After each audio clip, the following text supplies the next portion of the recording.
Hey guys, me again with another YouTube video. So we're going to continue on mass uploading while I'm home alone and there's not much noise in the background or the threat of anyone interrupting me.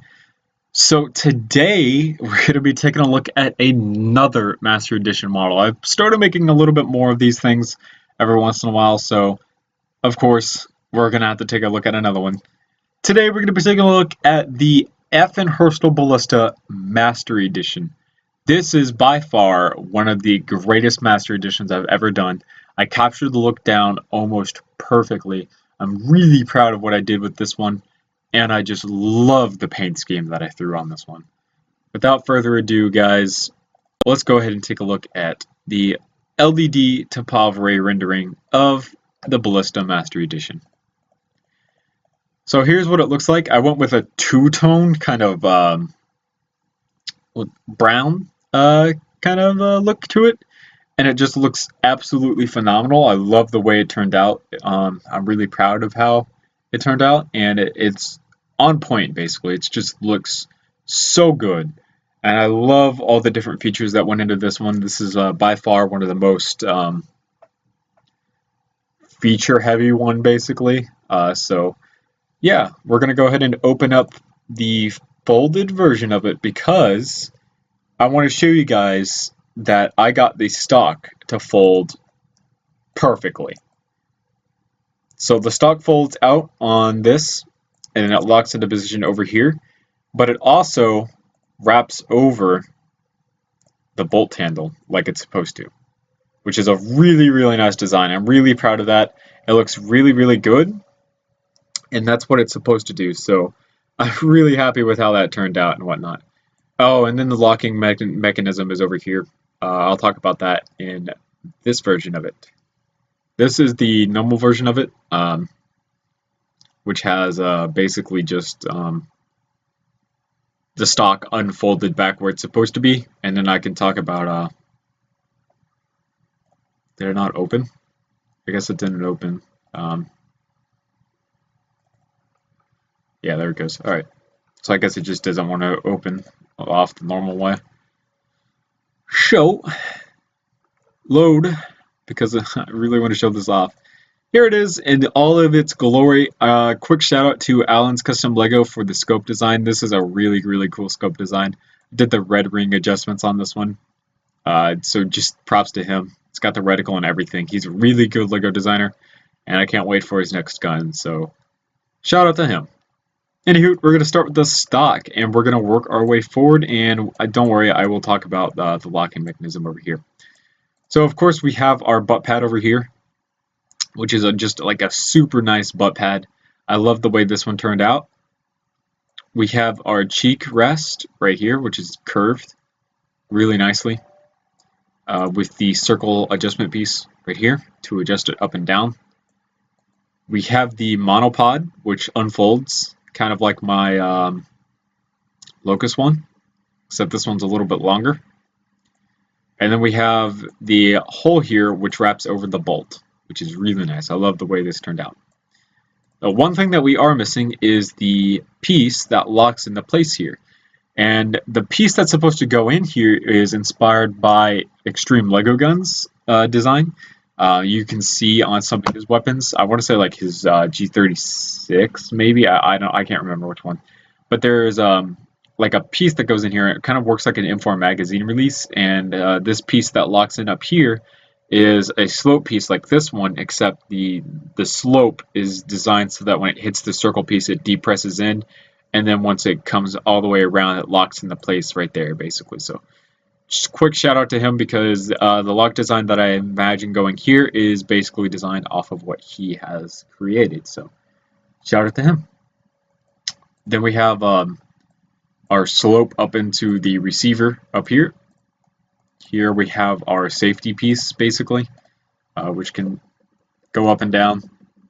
I want to say that down is fire and up is safety, but I'm not incredibly sure. The bolt is also 4-step wide, which is really nice. Kind of like gives that sniper rifle feel to it. And can, of course, unlock like so.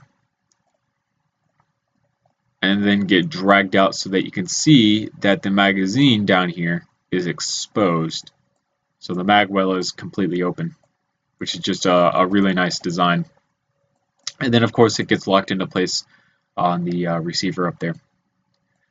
Our shell ejection port, some little bit of detail with the lines and stuff that go through here. Screw hole, line, and then there's a line that goes through the receiver that you can see in the video or the pictures. I think this is a sling mount, but it's kind of a weird place to put one, so it's there. It's on the model. I went ahead and put it in there. I did the sloping as best as I could. Whatnot. Here's the grip. Really nice grip design. Love the way this turned out. Really comfortable looking. Just absolutely phenomenal grip. Trigger guard, which comes up into the receiver up there. And then our trigger right here, which is of course movable. And then something really nice about this model, we have a 3 stud wide magazine well, and that's the top of the bolt, by the way. This black piece, or this black chunk up there is the top of the bolt. 3 stud wide mag well, like so. And then these two pieces here are supposed to be able to be removed so that you can put a magazine release in it.